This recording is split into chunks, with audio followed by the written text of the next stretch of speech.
ओम नमः शिवाय गुरवे सच्चिदानन्दमूर्तये निष्प्रपञ्चाय शान्ताय निरालम्बाय तेजसे।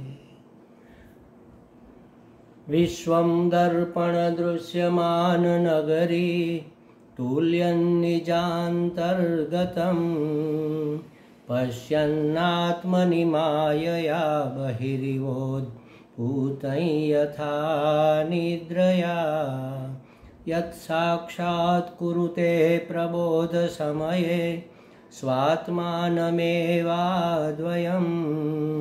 तस्मै श्रीगुरुमूर्तये नमः इदं श्रीदक्षिणामूर्तये।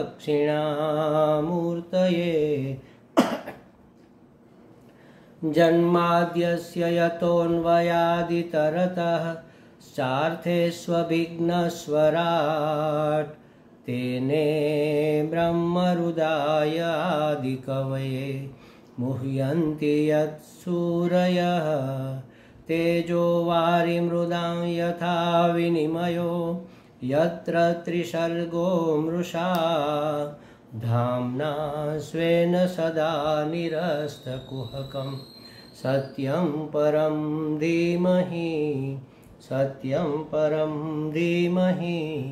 सच्चिदानन्दरूपाय विश्वोत्पत्त्यादिहेतवे तापत्रयविनाशाय श्रीकृष्णाय वयं नुमः। श्रीकृष्णाय वासुदेवाय हरये परमात्मने प्रणतक्लेशनाशाय गोविन्दाय नमो नमः। गोविन्दाय नमो नमः। हरिः ओम। श्री गुरुभ्यो नमः। हरिः ओम। हरिओम प्रभु जी। श्रीमद् भागवत जी का तीसरा स्कंद चल रहा है और उसमें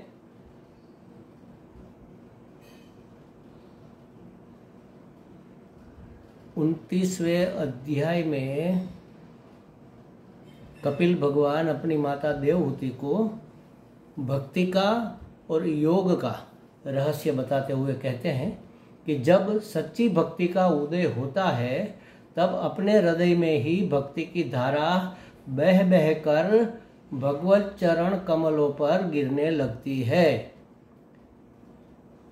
माने हृदय में भगवान के प्रति परम प्रेम का भाव जगता है और उस प्रेम की धारा भगवान के चरणों में जाकर गिरती है का मतलब है भगवान के शरणापन्न हो जाता है भक्त।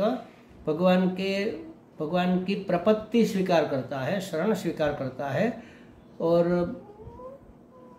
भगवान की खुशी में खुश और जो भी करता है भगवान की प्रसन्नता के लिए करता है, ऐसा समर्पित हो जाता है। तो कहते कैसे वो धारा, कैसे प्रेम धारा कैसे गिरती है, तो कहा कि मनोगति रविच्छिन्ना, जैसे गंगा जी की धारा समुद्र में अविच्छिन्न गिरती है, बिना कटे बिना विच्छेद हुए एक समान घृत धारावत, तैल धारावत या गंग धारावत भक्त का प्रेम प्रवाह भगवान के चरणों का प्रक्षालन करता है। श्री भगवत गुणानुवाद के श्रवण मात्र से ही भक्ति का अवतरण हो जाता है। भगवान का गुणानुवाद का मतलब क्या है? गुण का अनुवाद, जो शास्त्र में लिखा है उसको फिर से सुनना, बोलना, कीर्तन करना, स्मरण करना, चिंतन करना, उसको भगवत गुणानुवाद कहते हैं। अनुवाद माने उसको दोहराना। भगवान के गुण कैसे है, भगवान का रूप कैसा है, भगवान के पराक्रम कैसे है, भगवान का वीर्य कैसा है, षड्भग जो उसके अंदर संपूर्ण मात्रा में कैसे अभिव्यक्त हो रहा है, वह कैसे करुणा निधान है, वह कैसे सुहृद है, ये सब भगवान के जो गुण हमें दिखते हैं उसका श्रवण करेंगे तो उसके प्रति प्रेम जगेगा। उसका मनन करेंगे तो हमारे संशयों का निवारण हो जाएगा। उसका कथन करेंगे, माने कीर्तन करेंगे, कथन करेंगे, तो हमारी प्रेम धारा दृढ़ और अविच्छिन्न हो जाएगी और चिंतन स्मरण करने से वह धारा अखंड बनी रहेगी। इसी का नाम है भक्ति। बस तो श्रवण मात्र से ही ये सब हो जाता है। श्रवण करने से बाकी सब अपने आप आगे आगे के स्टेज मिलते जाते हैं, बशर्ते हम कहीं विषयों की ओर आसक्त न हो जाए, उसके प्रति हमारी अभिमुखता न हो जाए। बस इतना हमें मात्र ख्याल रखना है। भगवत गुणानुवाद के श्रवण मात्र से ही भक्ति का अवतरण हमारे हृदय में हो जाता है। हमारा हृदय द्रवित हो जाए, हमारा हृदय पिघल जाए, दुनिया की ममता छूट जाए, हमारे अंदर रही हुई कठोरता निवृत्त हो जाए, हम रुजु हो जाए, और जैसे गंगा जी का प्रत्येक तरंग समुद्र की ओर ही चलने को उद्यत है, वैसे ही हमारी प्रत्येक प्रवृत्ति रूपी प्रत्येक तरंग श्री भगवान को विषय करे। यथा गंगाम बसो अम्बुधौ, गंगा जैसे अम्बुध माने समुद्र को जैसे विषय करती है, उसी तरह हमारा जागना, सोना, उठना, बैठना, खाना, पीना, सुनना, चुप होना, जो भी हम करें सिर्फ परमात्मा की प्रसन्नता के लिए करें। उसका केंद्र परमात्मा ही रहे, हमारा इष्ट देव, हमारे ईश्वर ही रहे, तो ये भक्ति की धारा अविच्छिन्न हो जाती है। यह गुणातीत भक्ति है, माने सात्विक, राजसिक, तामसिक गुणों का हमारे ऊपर अब कोई असर नहीं रहा। हम गुणों से अतीत हो गए, सिर्फ भगवान के रह गए। हमारे अंदर जब तामस गुण होता है तो हमारे अंदर आलस्य और प्रमाद और दुर्भावनाएं बनी रहती है। जब रजस प्रधान होता है हमारे अंतःकरण में, तब कुछ न कुछ करने को, पाने को, भोगने को मन करता रहता है, छटपटाता रहता है। और सत्वगुण की प्रधानता होती है, तब हमें प्रसन्नता होती है। उस सत्व की प्रधानता को लेकर भगवान में डूब जाना, भगवान की भक्ति में, भगवान के प्रेम के अंदर डूब जाना, यही गुणातीत होने का उपाय है। ये गुणातीत भक्ति है। इसमें दो बातें विशेष है। एक तो अहेतुकी है, माने इस भक्ति का कोई हेतु नहीं है, कोई प्रयोजन नहीं है कि हम भक्ति करेंगे तो हमें ये मिलेगा, ये हमारा हेतु नहीं है, मतलब व्यापारीकरण नहीं है उसमें। और दूसरी अव्यवहिता है। अहेतुकी शब्द के दो अर्थ है। एक तो किसी के कहने से या अन्य से प्रेरित होकर यह भक्ति नहीं की जा रही है, अपने मन से की जा रही है, और दूसरा उसका कोई प्रयोजन सिद्धि के लिए हम यह भक्ति नहीं कर रहे हैं, इसको कहते हैं अहेतुकी। माने अपने अंदर से अपने आप भगवान के प्रति प्रेम जागृत हो जाए। कैसे होगा? गुणानुवाद सुनने, समझने, चिंतन करने से।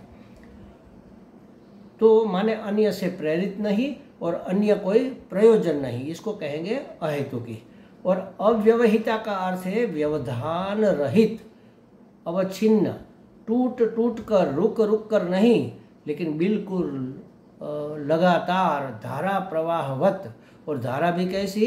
तैल धारावत, घृत धारावत, गंग धारावत, बिना टूटे फूटे सतत कंटिन्यू अनवरत जो भक्ति चलती रहे उसको अव्यवहिता भक्ति कहते हैं, व्यवधान रहित। और जो किसी से प्रेरित न होकर और किसी प्रयोजन के लिए न हो उसको अहेतुकी। तो अहेतुकी अव्यवहिता भक्ति परम भक्ति कहलाती है। अत्यंत उत्तम उत्कृष्ट कक्षा की भक्ति इसको मानी जाती है। आगे कहते हैं सालोक्य सृष्टि सामीप्य सारूप्यैकत्वमप्युत दीयमानं न गृह्णन्ति विना मत्सेवनं जनाः। ऐसी भक्ति जो हमने अभी बात की, ऐसी भक्ति मिलने से या तो ऐसी भक्ति में डूब गया हुआ भक्त, ऐसा निष्काम भक्त जिसकी अब कोई कामना नहीं रही, ऐसा निष्काम भक्त सामने से ही दिए जाने पर भी कुछ नहीं लेता, मेरी सेवा को छोड़कर, भगवान कहते हैं कि मेरी सेवा को छोड़कर ऐसा भक्त कुछ स्वीकार नहीं करता। कुछ माने क्या? सालोक्य आदि कोई मुक्ति भी स्वीकार नहीं करता। सालोक्य माने क्या? कि श्री भगवान के नित्य धाम में निवास करना, उसी के लोक में निवास करना है सालोक्य मुक्ति। सार्ष्टी माने भगवान के समान ऐश्वर्य और भोगवान हो जाना, सर्व ऐश्वर्य सर्व भोग हमें प्राप्त हो जाए। सामीप्य माने भगवान की नित्य समीपता हमें प्राप्त हो, उसके सन्निकट हम रह पाए। और सारूप्य माने भगवान जैसा रूप हो जाए, उसके पार्षद हो जाए। और सायुज्य माने भगवान से एक हो जाए, ब्रह्म रूपता को प्राप्त हो जाए। इन मुक्तियों तक को वह नहीं लेता। सामने से देने पर उसका हेतु नहीं है कि मुझे कोई सिद्धि मिले, लेकिन सिद्धियां उसके द्वार पर खड़ी रहती है सेवा देने के लिए। भक्त उसकी ओर देखता भी नहीं, उसको कोई सिद्धि नहीं चाहिए, वह तो सिर्फ भगवान की सेवा चाहता है। सेवा माने भगवान का सेवन करना चाहता है, सतत उसी में रममाण रहता है। क्योंकि उसकी भक्ति कैसी है? अहेतु की भक्ति है, अव्यवहिता है।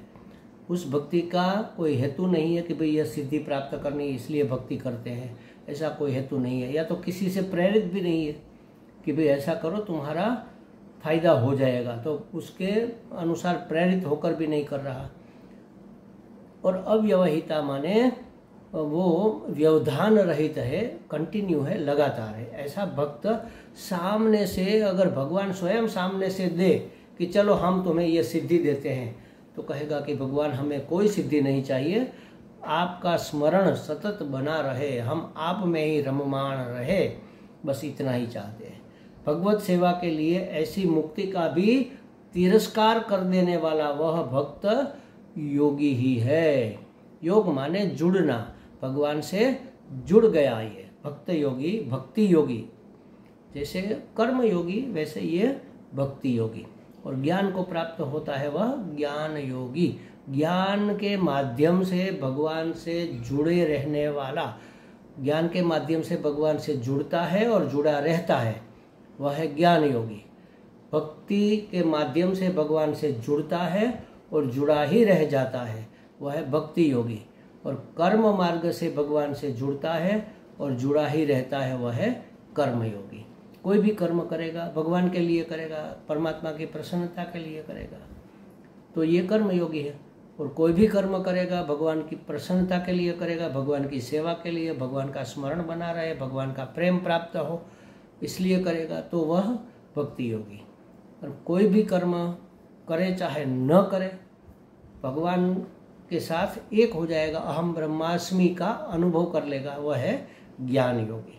तो ये ऐसा भक्त भगवत सेवा के लिए ऐसी मुक्ति का भी तिरस्कार कर देने वाला, वास्तव में यह भक्त योगी ही कहा गया है, यही साध्य कहा गया, माने परम पुरुषार्थ। ऐसा भक्ति योग प्राप्त करना यही साध्य वस्तु है, परम पुरुषार्थ है। और कोई सिद्धि को उसको नहीं साधना है। और आगे कहते ये ना तीव्रज्य त्रिगुणम मद्भावायोपपद्यते, इसके द्वारा पुरुष तीनों गुण को लांघ कर मेरे भाव को, माने भगवान बता रहे हैं कि मेरे स्वरूप को, अपाकृत स्वरूप को, ब्रह्म भाव को प्राप्त हो जाता है। ऐसा भक्त जो है वह तीनों गुणों को लांघ कर, माने गुणातीत हो जाता है और फिर ब्रह्म भाव में लीन हो जाता है। इस प्रकार की भक्ति की प्राप्ति के साधन बताते हुए कहते हैं कि एवं भूताया भक्ते साधनान्यः, इस प्रकार की भक्ति की प्राप्ति के साधन कहते हैं निषेवितेन निमितेन स्वधर्मेण महीयसा क्रियायोगेन शस्तेन नातिहिंस्रेण नित्यशः। बहुत सुंदर बात कही गई।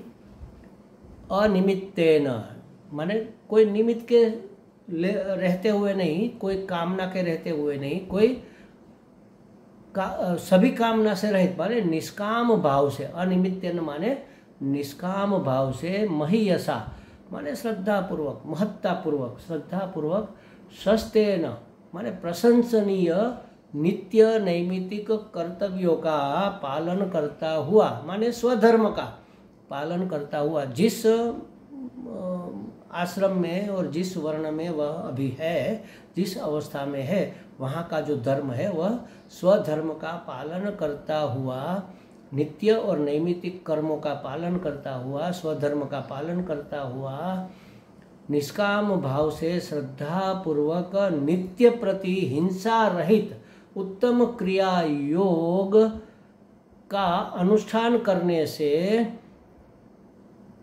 शुद्ध एवं पवित्र हुए अंतःकरण वाला पुरुष मुझे प्राप्त हो जाता है।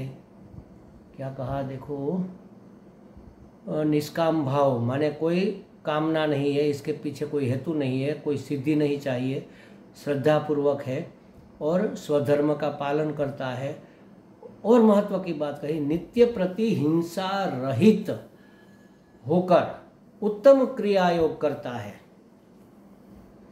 यह हिंसा रहित होना ये बहुत महत्वपूर्ण बात है। देखो ऐसा कहा गया है,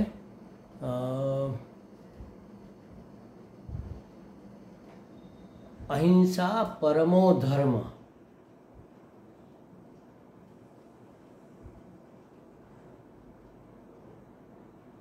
आचारः परम कर्म, आचरण में आना यही सबसे उत्तम कर्म है।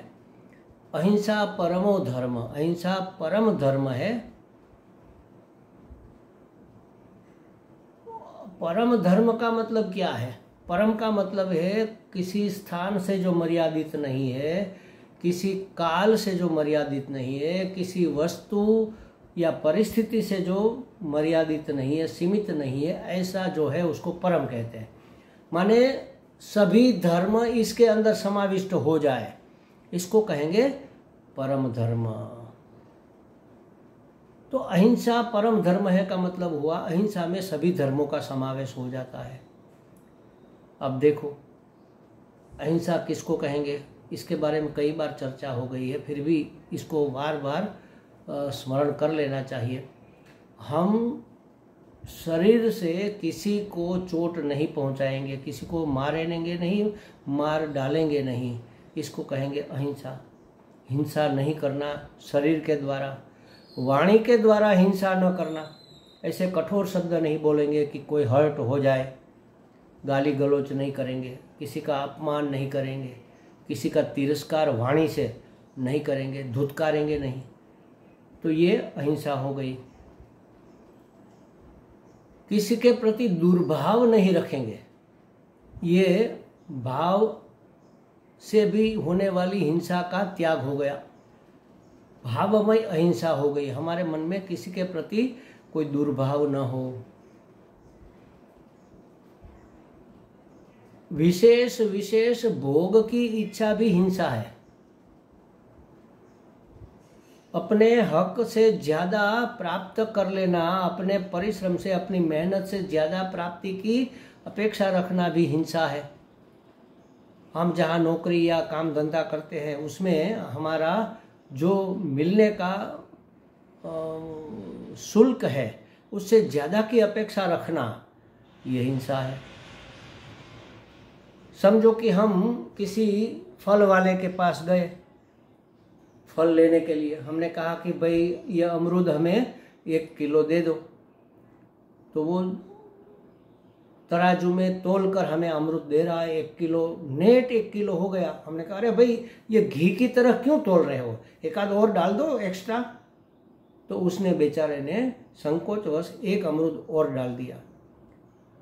तो ये जो ऊपर का 1 अमरूद हमने 1 किलो के पैसे देकर 1 किलो से ज्यादा जो लिया, ये उसको प्रसन्न नहीं करेगा ना, देने वाले को तो वो दुखी ही करेगा। वो सूक्ष्म दुख होगा, बाहर से वही वही करके नहीं रोएगा नहीं, लेकिन उसको मन में कचोट रहेगी कि अरे मेरा 1 अमरूद ज़्यादा चला गया। कोई बात नहीं, चलो 1 किलो लिया है, नित्य के ग्राहक है तो वो भी खुश रहेंगे, चलो कोई बात नहीं। उसको भी अपेक्षा रहती है कि ये ग्राहक फिर से आएंगे अगर हमने उसकी बात मानी तो। लेकिन मन में एक संकोच रहता है कि अरे मेरा एक अमृत चला गया। ये हिंसा हो गई महाराज। इससे भी सूक्ष्म, हम कोई भी भोग बिना हिंसा के नहीं कर सकते, कोई भी भोग। तो इसका मतलब क्या है कि हम भोग ही ना करें, खाए पिए नहीं क्या? तो खाए पिए, लेकिन जितने से जीवन निर्वाह मात्र हो उतना ही अपने भोग का विस्तार करे। इससे ज़्यादा एक कोर भी अगर हमने अपने आवश्यकता से ज़्यादा ले लिया तो किसी के मुंह का निवाला हमने छीन लिया। ये हिंसा हो गई, ये हिंसा हो गई महाराज। तो ऐसी हिंसाओं से बचना आसान काम नहीं है। मन में अगर सद्भाव नहीं होगा, सबके प्रति परम प्रेम नहीं होगा और सब परमात्मा ही है, परमात्मा ही इस रूप में हमारे आजू बाजू ऊपर नीचे अंदर बाहर सब जगह परमात्मा ही इस रूप में व्याप्त है, हमारे परम प्रियतम इस रूप में व्याप्त है, ऐसा भाव जब तक नहीं रहेगा तब तक हम हिंसा से बच नहीं सकते। देखो अब इससे बड़ा धर्म क्या होगा? इसीलिए कहा कि अहिंसा परमो धर्म, नित्य प्रति हिंसा रहित उत्तम क्रिया योग। क्रिया योग माने भगवान की सेवा अर्चना पूजा ये सब करना, ये क्रिया योग। क्रिया के द्वारा जुड़ना, पूजा अर्चना ये क्रिया है। स्तोत्र गान करेंगे, पाठ करेंगे, भगवान को नहलाएंगे, चंदन तिलक करेंगे, उसको सजाएंगे, अलंकृत करेंगे, उसको तुलसी पत्ते या बिली पत्र शिव जी है तो चढ़ाएंगे, उसकी आरती करेंगे, निराजन करेंगे। ये सब क्रियाएं भगवान से हमें जोड़ती है, तो ये क्रिया योग है। तो हिंसा रहित क्रिया योग हम ऐसे करें कि जिससे हिंसा न हो। जैसे समझो कि हम भगवान की आरती का समय हुआ, अब आरती करेंगे तो क्या करेंगे? बड़े जोर जोर से स्पीकर ऊपर माइक स्पीकर लगाकर, बड़े बड़े माइक स्पीकर लगाकर बड़े जोर जोर से आरती को हम जो रिकॉर्ड की हुई आरती को बजाएंगे तो आसपास के कई लोगों की नींदें उड़ जाएगी। सुबह में 5 बजे अगर हम ऐसा करेंगे तो क्या होगा? और 1-2 दिन के बाद जिस बच्चों की परीक्षा है, उसकी जीवन उसके आगे के भविष्य का सवाल है, ऐसी महत्व की परीक्षा है, वो भी डिस्टर्ब होगा। कोई बुजुर्ग है, कोई बीमार है, कराह रहा है बेचारा, उसका सर दर्द से फटा जा रहा है, और उस समय आपके नगाड़े के, झालर के, आरती के बड़े बड़े चिख चिख के गाने की आवाज़ सुनाई देगी तो क्या उसको खुशी होगी? करते तो हैं हम भगवान का क्रिया योग, लेकिन ये अहिंसा पूर्वक नहीं है। इसलिए कहा कि नित्य प्रति हिंसा रहित उत्तम क्रिया योग से जो अनुष्ठान करता है मेरा, माने शुद्ध और पवित्र हृदय से जो पुरुष मेरा अनुष्ठान करता है वो मुझे प्राप्त कर लेता है। इसलिए कहा अहिंसा परमो धर्म। एक एक कदम पर हमें ख्याल रखना है कि हमसे कहीं कोई हिंसा न हो जाए, किसी का अहित न हो जाए, किसी के प्रति हमारा दुर्भाव।